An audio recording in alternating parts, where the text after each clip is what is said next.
안녕하세요. 실화 속에 자주 듣고 있는 애청자예요. 저는 세상에 공짜는 없다고 생각하는 사람이에요. 실제로 살아보니 그렇더라고요. 어찌나 야박하고 무서운 세상인지 남편을 먼저 보내고 아주 제대로 배웠죠. 그래서 공짜 바라는 사람 아주 싫어합니다. 거저 얻으려고 하고 남 뒤통수 쳐서 자기 걸로 만들려고 하는 사람들. 치를 떨 정도로 싫어해요. 그런데 어쩌다가 그런 사람과 가족까지 되면서 저에게 불행이 닥쳐왔습니다. 모두 제 감을 무시한 행동으로 치르게 된 불행이었어요. 그래서 지금 제 속이 말이 아닙니다. 그 속풀이를 하려고 이곳을 찾았고요. 제가 풀어낸 얘기 잘 들어주세요. 저는 젊은 나이에 남편과 사별을 했습니다.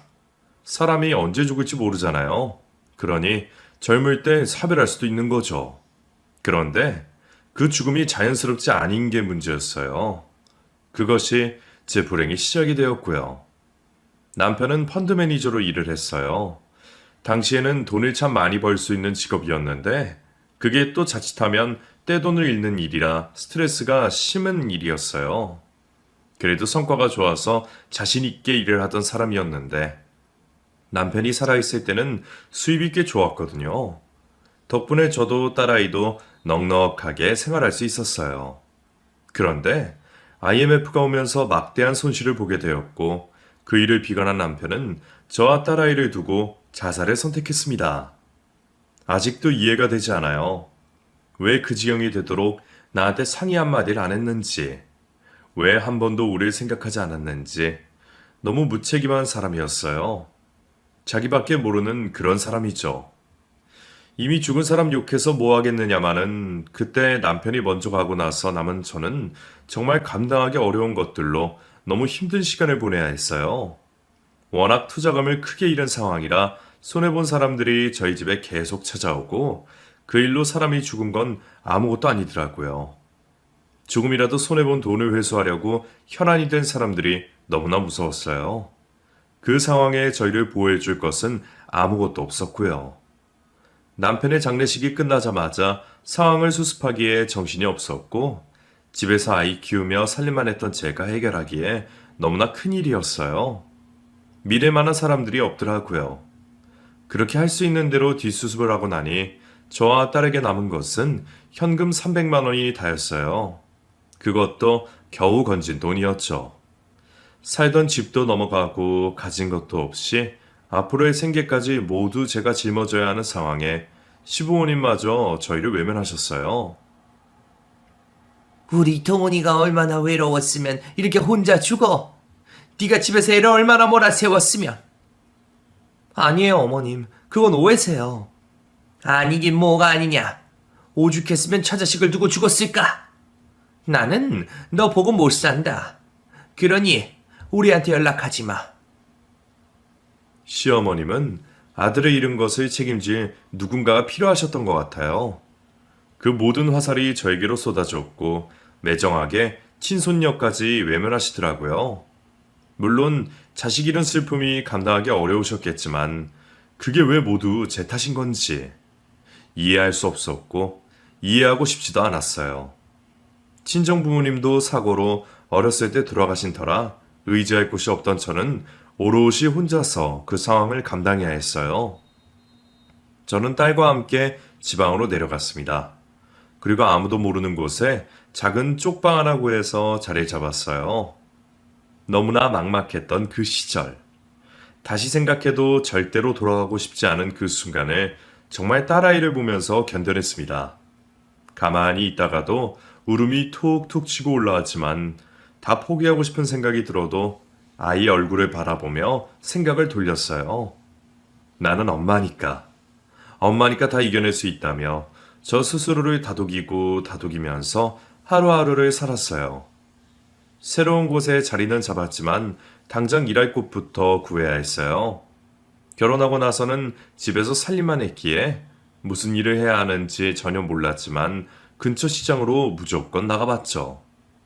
거기 상가 상인들에게 일일이 사람 구하냐고 물으러 다니다가 중국집에서 주방보조를 구했고 그곳에서 일을 시작했어요. 하루 6시간씩 일을 했는데 그 시간 동안에는 아이가 집에서 혼자 있어야 했어요. 돌봐줄 사람이 없으니까요. 혜인아, 엄마가 올 때까지 문 잠그고 있어야 해. 알았지? 누가 와서 문 열어달라고 해도 절대로 열어주지 마. 엄마, 나 무서운데. 알아. 그런데 어쩔 수 없어. 이제 아빠가 없어서 엄마가 돈 벌어야 하잖아. 알았지? 집에 혼자 있어야 하는 게 무서운 딸은 출근하는 제 바지가랑이 잡고 계속 울어댔어요. 그런 아이를 뿌리치고 집을 나서야 했고 내가 처한 상황이 기가 막혀서 눈물바람으로 출근을 했어요. 막상 출근을 하고 나면 신세 한탄 같은 건 할 겨를이 없었습니다. 점심 장사 준비로 너무나 분주했기에 시키는 일을 정신없이 해야 했거든요. 식당 주방 일은 처음 해본 일이라 실수도 참 많았어요. 살림 경력이 8년이나 됐지만 집에서 하는 것과 업소에서 하는 건 천지 차이더라고요. 아줌마, 일 이렇게 하면 우리도 사정 못 봐줘? 우리는 뭐 땅 파서 장사하는 줄 알아? 돈을 받고 하는 일이면 빠릿빠릿하게 움직여야지. 네, 죄송합니다. 빨리 할게요. 아이고, 속 터져 진짜. 여자 주인이 그렇게 저를 달달 볶았어요. 물론 제가 일을 잘 못해서 그랬던 거겠지만 좋은 소리도 하루 이틀이라는데 매번 못한다고 윽박 지르고 그러니 저도 많이 괴롭더라고요. 하지만 어쩌겠어요. 입 꾹 다물고 일할 수밖에요. 그래도 그때 그 일을 하면서 저도 많이 배웠어요. 그동안 남편 그늘 아래 살면서 얼마나 편하게 지냈는지도 알게 됐고요. 먼저 간 사람 원망만 하며 살았는데 고마운 것도 알게 됐죠. 그렇게 하루만 살았어요.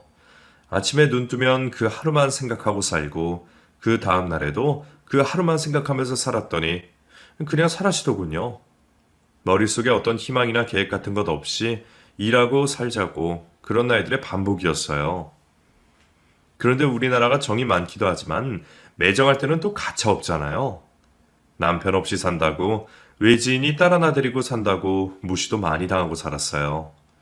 시골 동네에 인심 야박하다지만 그래도 몇 년을 쭉 살면 받아줄 법도 한데 끝까지 외지인 취급에 손가락질을 하더라고요. 혹시나 자기 집 남편이랑 바람이라도 날까봐 수군거리고 챙겨주는 척하면서 따돌림 당하고 그런 경우가 한두 번이 아니었어요. 심지어 밤에 자고 있는데 동네 남자 하나가 쳐들어온 적도 있었어요. 제가 소리를 고래고래 질러서 놀란 남자가 그냥 도망갔기에 망정이지 아니었으면 몹쓸 짓을 당할 뻔도 했습니다. 그 일이 있고부터는 이부자리 손 닿는 곳에 항상 망치를 놓고 살았어요. 집안에서도 마음 편하게 있을 수가 없었죠. 정말 그때를 생각하면 아직도 치가 떨려요. 어떻게 그 시절을 이겨냈는지. 딸이 없었다면 저는 못 이겨냈을 겁니다. 우리 아이가 저를 살린 거나 마찬가지예요. 살지 말지 더 이상 고민하지 않게 되었을 때부터 저는 마음을 새롭게 먹었어요. 더 이상 사람들이 저희 모녀를 만만하게 생각하지 못하게 해야겠다 싶더라고요. 그런 팔자를 고쳐야 하는데 남자 덕 보면서 또 살고 싶진 않았어요. 그래서 돈을 모아야겠다고 결심을 하게 됩니다. 내가 돈이 많으면 사람들이 함부로 못할 것 같았어요. 저희 딸에게도 마찬가지로요. 그때부터 닥치는 대로 일을 하게 됐어요. 잠자는 시간 외에는 전부 일을 했죠. 하루 종일 밖에서 일하고 와도 집에서 부업을 했어요. 시간을 정말 허투루 쓰지 않으려고 애를 썼죠.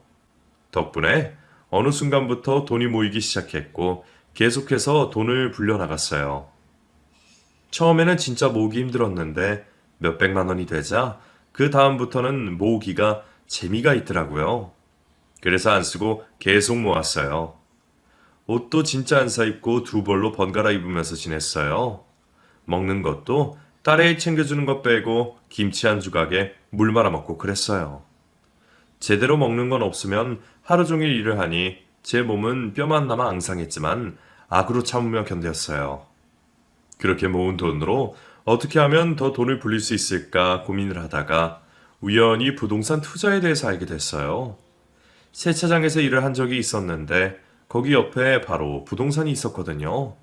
그곳 사장님과 인사를 하며 지내다가 우연히 아파트 투자에 대해 듣게 됐고, 그날부터 저는 그 부동산으로 매일 찾아갔어요. 사장님, 저 왔어요. 아, 혜인이 엄마 왔어? 아이고, 또 음료수 사왔네. 왜 이리 자꾸? 그냥요. 더운데 시원한 거 드시면서 하세요, 사장님. 10원짜리 하나도 악착같이 모으던 저였지만 부동산 사장님과 친해져야 한다는 생각에 비싼 음료수를 마다하지 않고 사들고 갔어요. 그리고 그곳에서 기동량을 했죠. 하루가 멀다 하고 찾아오는 저를 사장님도 점점 익숙하게 받아주셨고 서로 얘기를 하다가 제 사정을 모두 알게 됐어요.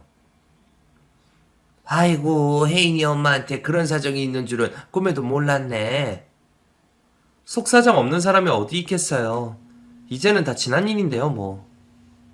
그래도 대단하구먼. 어린 딸 혼자서 건사하며 사는 게 어디 쉬운 일인가? 그래서요, 사장님. 저 돈 벌어야 해요. 우리 딸 저처럼 살게 하면 안 되잖아요. 그러니까 좀 도와주세요. 네? 저는 사장님께 매달리시다시피 부탁을 드렸어요. 난처한 표정을 지으시던 사장님은 곧 저의 부탁을 들어주셨고 그날부터 부동산 투자에 대해 사장님께 배우기 시작했습니다. 그때 들은 이야기들은 딴 세상 이야기 같았어요. 오가는 돈이 어마어마하더라고요. 제가 그동안 모은 돈으로는 발을 내일 염들 안다는 케이스였어요. 당시에는 대출 규제가 지금처럼 까다롭지 않아서 대출을 끼고 어찌어찌 하더라도 이자 낼 돈까지 감당하려면 제가 버는 걸로는 무리겠더라고요. 어떻게 하면 더 돈을 많이 벌 수 있을까 고민을 하고 있던 찰나에 평소 친하게 지내던 생선가게 할아버지가 일을 그만두신다는 얘기 들었어요. 평소 가게가 바쁠 시즌에 제가 가서 일을 해주고 그랬거든요. 그래서 가게 돌아가는 상황을 훤히 알고 있었고 그만큼 친하게 지내는 분이었어요. 사장님, 왜 가게 접으시는 거예요? 그렇게 됐어. 나 암이래. 예? 암이요? 평소 기침을 참 많이 하셨어요. 그러면서도 담배를 끊지 못하시고 그러시더니 결국 암에 걸리셨다고 하시더라고요. 저에게 참 살갑게 대해주시던 분이라서 마음이 많이 아팠어요. 부인도 자식도 없이 홀로 생선가게를 운영하시면서 기부도 하시면서 좋은 일도 많이 하셨거든요. 무슨 말을 할지 몰라 눈물만 글썽이고 있는데 사장님은 저에게 뜻밖의 제안을 하셨어요. 이 가게 혜인 엄마가 맡아 해볼래? 이 시장에서 생선 가게 여기밖에 없어. 성실하게만 하면 돈 벌 수 있을 거야. 제가요? 제가 이 가게를요? 저 가게 살 만큼 돈도 없는데요. 얼마 있는데 그것만 주고 가져가. 정말요? 그래. 가져가. 사장님은 500만 원에 그 생선가게를 넘겨주셨어요. 권리금 같은 것도 요구하지 않으셨고 생선 공급을 받는 거래처며 납품 거래처까지 싹 다 알려주셨고요. 그간 저를 지켜보시면서 열심히 사는 모습에 그리 마음을 먹으셨다면서 잘 운영해보라고 하셨어요. 사장님께 얼마나 고마웠는지 모릅니다. 남편 말고 어느 누구도 저에게 손 내밀어 주지 않았는데 그래도 악착같이 버티면서 내 나름 열심히 살았더니 이런 기회가 굴러 들어오게 된 거예요. 저는 사장님이 너무 고마워서 몇 번이나 인사를 했어요. 그리고 그날 이후 그분이 돌아가실 때까지 매주 찾아가서 보살펴 드렸고요. 안타깝게도 5년 뒤에 돌아가셨거든요. 자식이 없으셔서 돌아가신 이후의 장례를 제가 직접 다 정리해 드렸고 납고회당까지 모셨죠. 정말 제 아버지 같은 마음으로 챙겨드렸어요. 가게를 인수받고 온 정석을 쏟아 넣었습니다. 시장에서 어느 누구보다 일찍 가게 문을 열고 누구보다 늦게 문을 닫았어요. 그리고 버는 돈 족족이 모아서 부동산 사장님을 찾아갔어요. 어떻게든 아파트 한 채를 사려고 혈안이 되어 있었습니다. 그 생선 가게는 저에게 둘러온 복이었어요. 그리고 그 가게를 디딤돌 삼아 저는 부동산 투자에 모든 것을 쏟아부었고요. 그렇게 20년이 지났습니다. 그러는 사이 저는 아파트가 3채, 상가 건물이 한 채 생겼고 딸도 다 자라서 대학까지 졸업했죠. 정말 치열하게 살아온 세월이었어요. 아끼고 또 아끼며 내 몸 돌보지 않고 살아내 건물주가 될 수 있었으니 얼마나 저 스스로가 대견하겠어요. 그렇게 원하던 것을 이루고 나서 살만해지니 딸아이가 눈에 들어왔습니다. 어릴 때부터 밖으로 돈 벌러 다니느라 제대로 돌봐주지 못한 불쌍한 내 딸. 제가 일을 하러 나가 있으면 혼자 하루 종일 집에 있으면서 때 묻은 곰인형 하나 의지하고 저를 기다리던 착한 내 딸. 이제는 제가 다 이뤄내 딸아이 원하는 건 무엇이든 해줄 수 있는 사람이 되었는데 아이러니하게도 딸은 마음에 병이 생기고 말았어요. 워낙 보살핌을 못 받고 자라서인지 불안증이 심각했어요. 그래서 어디 혼자 가는 걸 극도로 힘들어했고 당연히 성적도 바닥을 기었죠. 대학을 갈 수 있는 정도도 되지 못해 겨우겨우 지방대에 입학해 졸업장만이라도 건질 수 있게 하려고 정말 신경을 많이 썼어요. 하지만 딸은 성적도 대학 졸업장도 관심이 없었습니다. 그러니 제가 얼마나 속이 상했겠어요. 대학에 입학하고는 몇 번의 연애를 했었는데 하나같이 만나는 남자들이 이상했어요. 심약한 우리 딸 이용해 먹으려는 논팽이들만 들러붙는 거죠. 너 이번 달 카드값이 왜 이래? 무슨 돈을 이렇게 많이 썼냔 말이야. 한 번은 용돈 쓰도록 준 카드 대금이 200만 원 넘게 나온 적이 있었어요. 내역을 보니 죄다 식당에 영화관에 쇼핑 목록이더라고요. 필요한 옷이나 가방, 신발들은 제가 다 사주는데 아무리 봐도 금액이 너무 크다 싶어 물어봤더니 딸이 머뭇거리면서 말을 하더군요. 그거 제식이 오빠가 필요하다고 해서 사왔어. 뭐? 그럼 이거 전부 그 녀석 거 산다고 썼다는 거야? 걔 거를 네가 왜 사줘? 선물해달라고 조르니까 거절을 못해서. 혜인아. 딸은 그 남자가 헤어지자고 할까봐 해달라는 대로 다 해줬고 한번 맛을 들인 그 녀석이 우리 딸을 이용해 먹은 거죠. 저는 당장 헤어지라고 했어요. 딸은 좋아하는 사람이라고 울고 불며 못 헤어진다고 하더군요. 그렇게 되먹지 못한 남자들만 자꾸 줄줄이 붙었어요. 하나같이 어쩜 그리 나쁜 남자들만 만나는 건지. 너무 속이 상했지만 이미 다 큰 아이 따라다니면서 제가 말릴 수도 없고 제 속만 터져나갔죠. 그렇게 알게 돼서 헤어지게 한 것만 여러 번. 그러는 동안 결심한 건 결혼만은 꼭 중매로 시켜야겠다는 거였어요. 결혼은 연애랑 다르잖아요.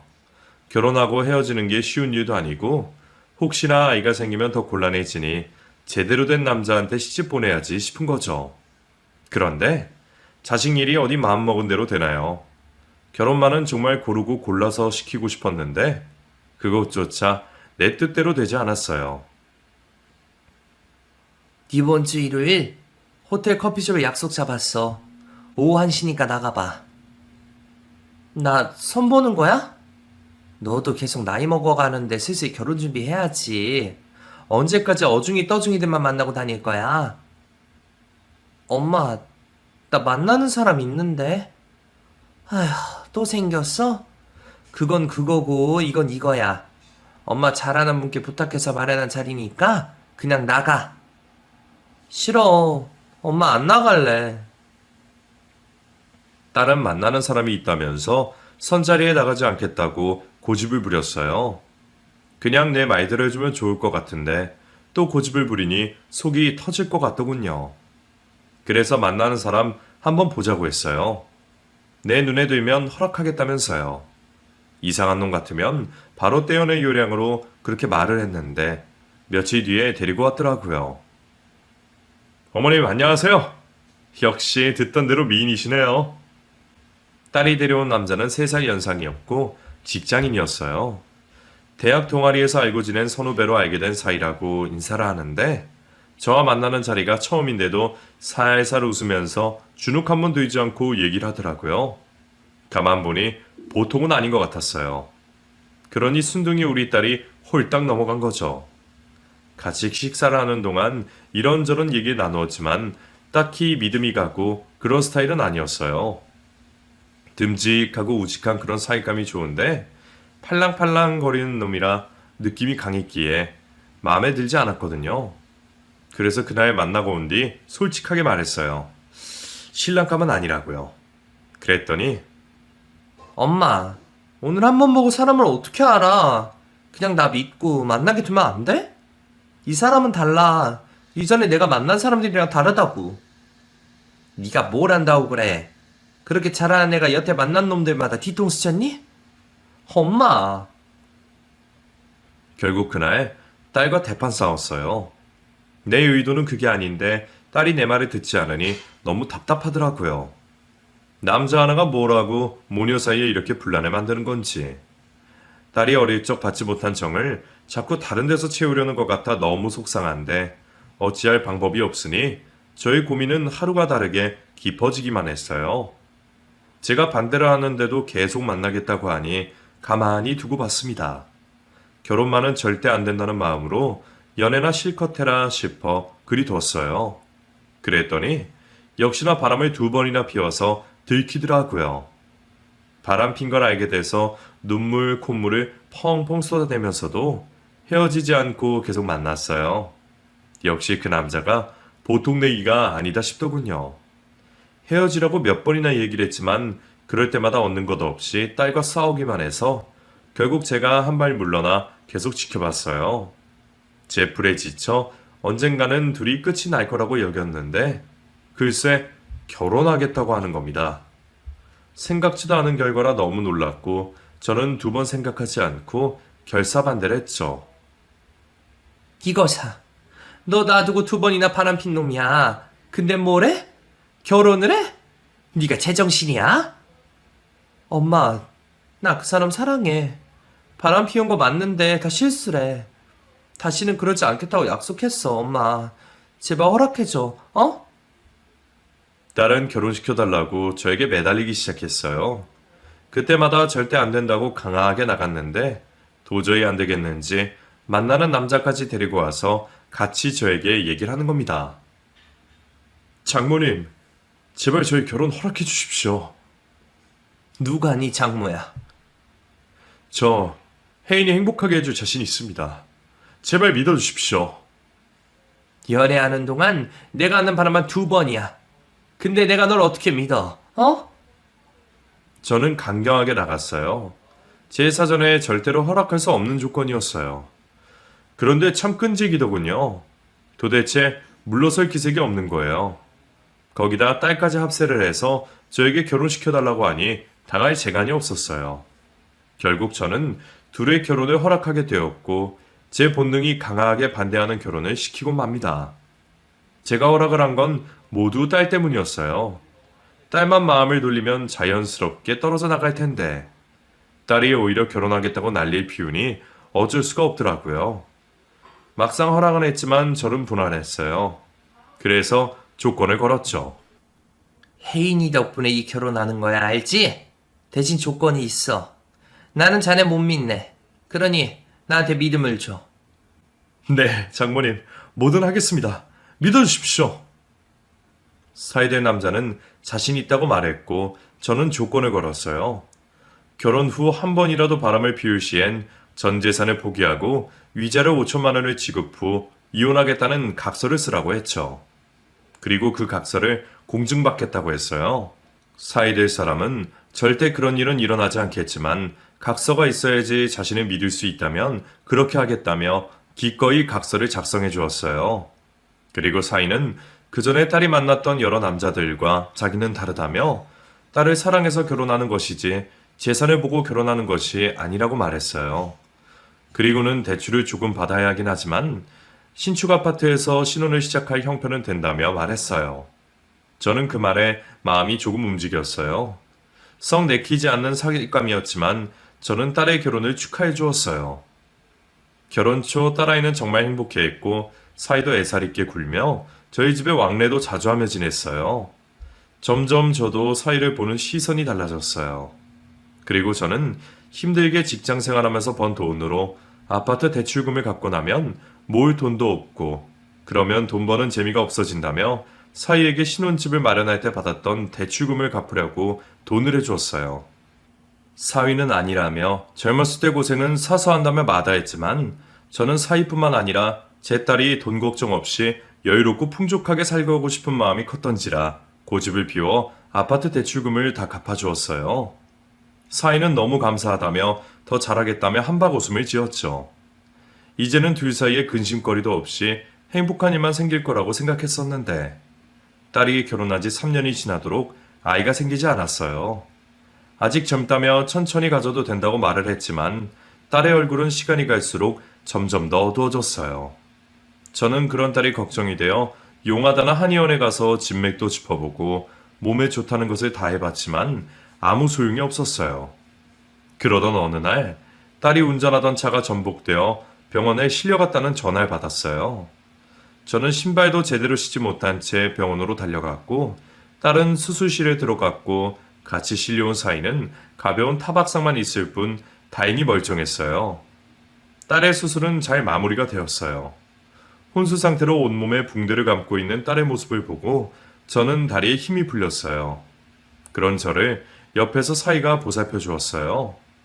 며칠째 계속 의심 없는 딸아이 때문에 저와 사이는 병원을 떠나지 못하고 계속 딸의 곁을 지켰어요.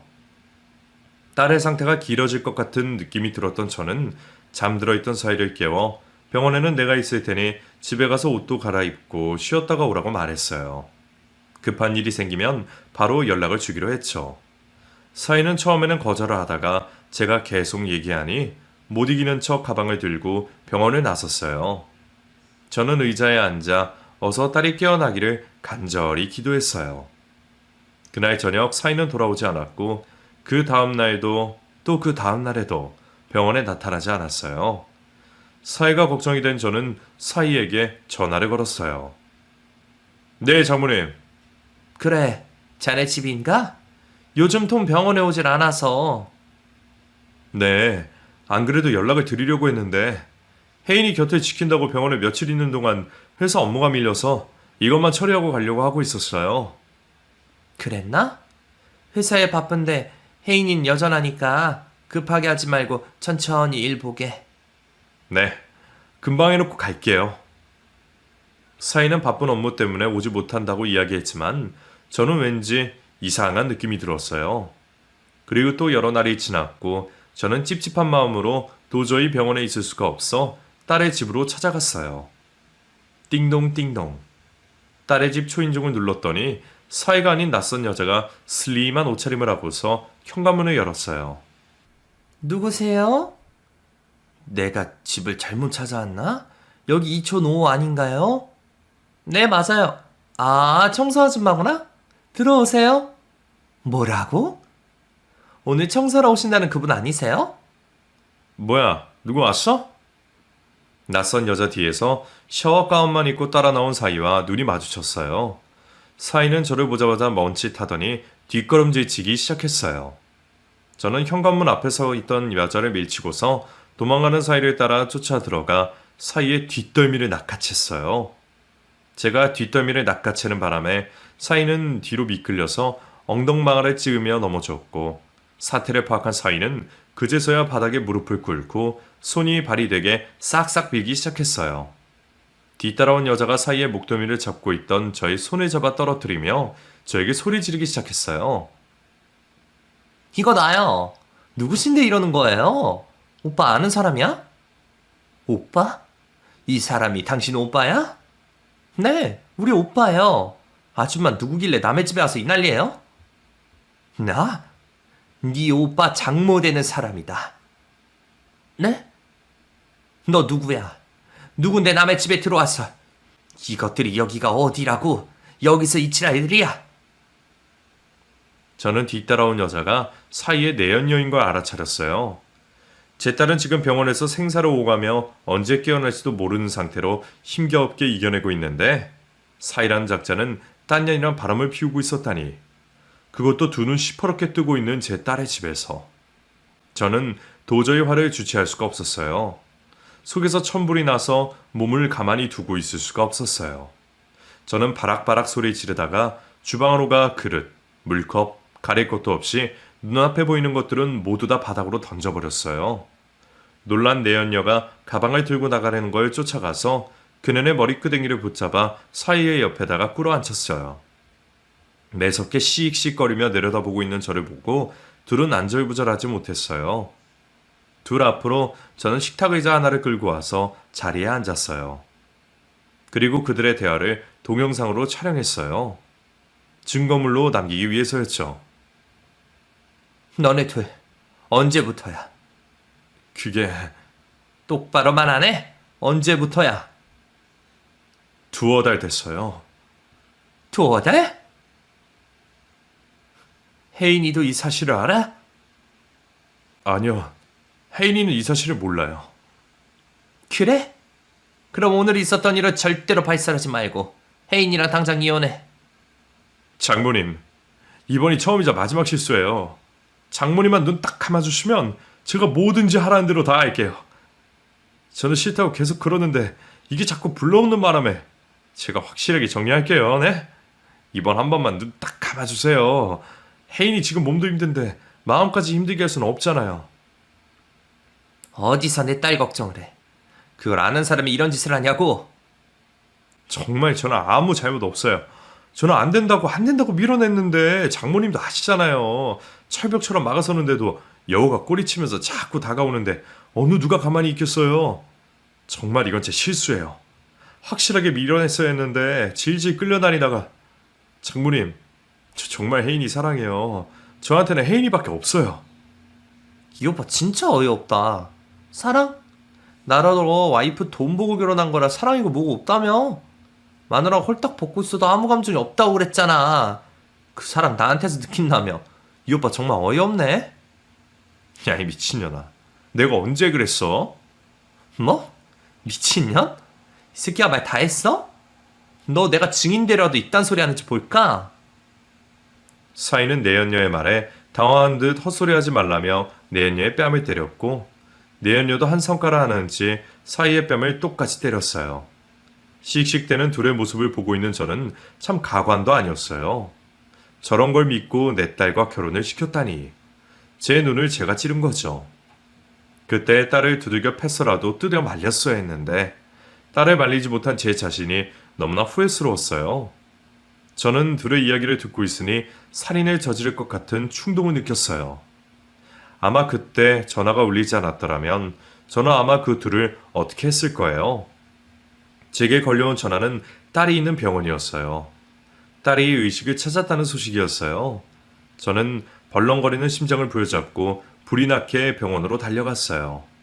병실에 들어선 순간 침대에 누워있던 딸은 저를 쳐다보고 있었어요. 저는 가슴이 벅차올라 눈물이 주체할 수 없을 만큼 흘렀어요. 딸에게 달려가 딸을 껴안고 딸의 얼굴을 감싸 안으며 엉엉 울었어요. 괜찮아? 엄마 알아보겠어? 엄마 걱정 많이 했지. 나 언제부터 이러고 있었던 거야? 꽤 됐어. 이거 사. 나는 네가 못 일어날까봐 얼마나 노심초사했는데. 암만 내가 엄마 혼자 들고 어딜 가겠어. 그래. 엄마 혼자 두고 가래가 아니지. 하나님 아버지 감사합니다. 그동안 나 때문에 고생 많이 했지. 아니야, 나보다는 네가 고생이 더 많았지. 장하다 혜인아. 엄마, 근데 이 사람은 어디 있어? 누구? 아, 너랑 같이 사고 나고 다행인 건지 아닌 건지 너만 많이 다치고 그놈은 멀쩡해. 지금 어디 있어? 지금까지 너 깨어가는 거 지켜보고 있다가 옷 갈아입는다고 집에 잠깐 다녀온다고 갔어. 저는 사이가 바람이 났다는 것을 차마 딸아이에게 말하지 못했어요. 간신히 깨어난 딸아이가 혹시나 충격을 받아 또다시 쓰러질까봐 말을 할 수가 없었어요. 제가 딸아이를 안쓰럽게 쳐다보고 있을 때 병실문을 열고 헐레벌떡 사이가 들어왔어요. 아까 딸의 집에 있을 때 병원 전화를 받았던 터라 딸이 깨어났다는 소리 듣고선 병원에 온 거였어요. 저는 사이의 얼굴도 쳐다보기도 싫었지만 아무것도 모르는 딸을 위해서 아무 일도 없었던 것처럼 행동했어요. 사이는 딸의 곁으로 다가와서 딸의 손을 잡았어요. 딸은 가만히 있다가 둘이 할 이야기가 있으니 저더러 잠깐 자리 비켜달라고 말했어요. 저는 딸의 말에 병실 밖에서 잠시 기다렸어요. 그리고 얼마 뒤 사이가 고개를 떨군 채 나왔어요. 저는 나가는 사이를 보고 병실 안으로 들어갔고 울고 있는 딸을 발견했어요. 무슨 일이야? 무슨 일 있었어? 아니야, 아무것도. 아니긴 뭐가 아니야. 저 새끼가 뭐라고 그래? 뭐라고 그랬길래 네가 울고 있어? 엄마, 나 이혼할래. 어? 저는 겨우 의식을 차린 딸아이의 입에서 먼저 이혼한다는 말이 나오자 저는 말문이 막혔어요. 이게 무슨 일이지? 혹시 사이가 딸에게 나에게 바람 피는 현장을 들켰다는 것을 이야기를 했나? 그것 때문에 이야기한다고 하는 건가 이혼을? 저는 이리저리 머리를 굴렸어요. 너 저 자식한테 이야기 들은 거야? 엄마, 저 자식이 그러든? 자기 바람난 거 나한테 들켰다고? 썩을. 아까 내가 둔한 놈들 머리를 다 쥐어 뜯어놨어야 했는데. 어떻게 너한테 이런 일이 생기니? 어떻게? 내가 정말 너무 분해서. 엄마도 알고 계셨던 거야? 아까 너네 집에 갔다가 내 두 눈으로 똑똑히 봤지. 내가 너한테는 절대로 말하지 말라고 말했건만 그것조차도 홀라당 다 이야기하고 간 거야? 정말 너 생각은 하나도 안 하는구나. 네가 알면 충격받을 거 뻔히 알면서 어떻게 그 얘기를 하고 가. 내가 당장 이것을. 아니야, 엄마. 나 안지 조금 됐어. 뭐? 알고 있었다고? 그러다 이 사고도 났고. 그게 무슨 말이니? 자세히 이야기 좀 해봐. 사이가 와서 홀라당 다 말해놓고 간 줄로만 알았었는데 딸이 사이의 바람을 알고 있었다니. 저는 딸의 이야기를 듣고 충격에 빠졌어요. 딸은 사고가 나던 날 사이가 그 내연녀랑 같이 있는 현장을 목격했고 들킨 것을 한 사이가 부랴부랴 차를 타고 이동하던 딸을 쫓아가던 도중 뒤에서 딸의 차를 받게 됐고 딸은 그 충격으로 내리막길을 내려오다 차가 미끄러져 가드레일을 부딪히는 바람에 전복 사고가 난 것이었어요.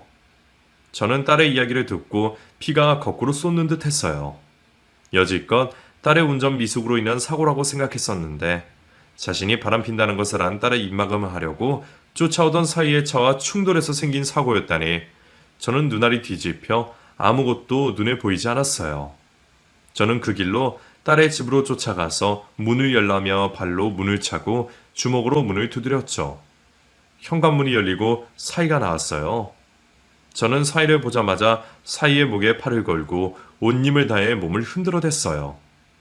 사이가 비틀거리며 중심을 잃고 바닥에 쓰러지자 저는 사이의 얼굴을 인정사정 볼 것 없이 마구잡이로 두들겨 팼어요.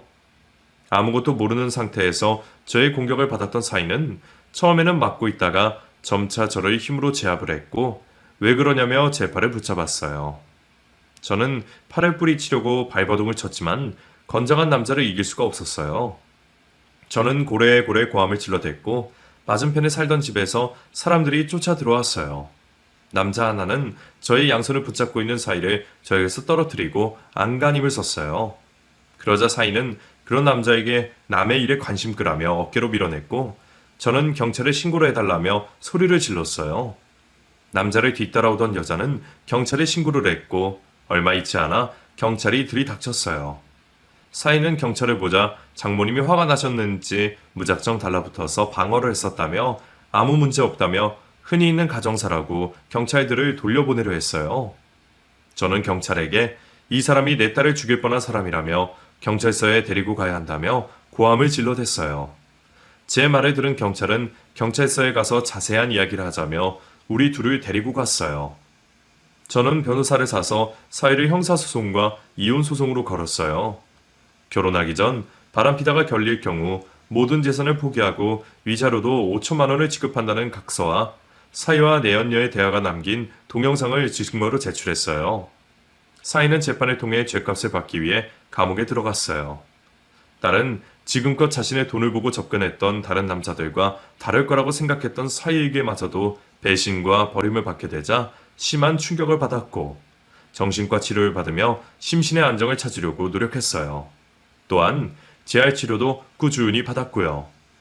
몸이 나아지는 건 눈에 보이지만 병든 마음이 나아지는 건 눈에 보이지 않으니 딸의 상태를 저는 가늠하기가 힘들었어요.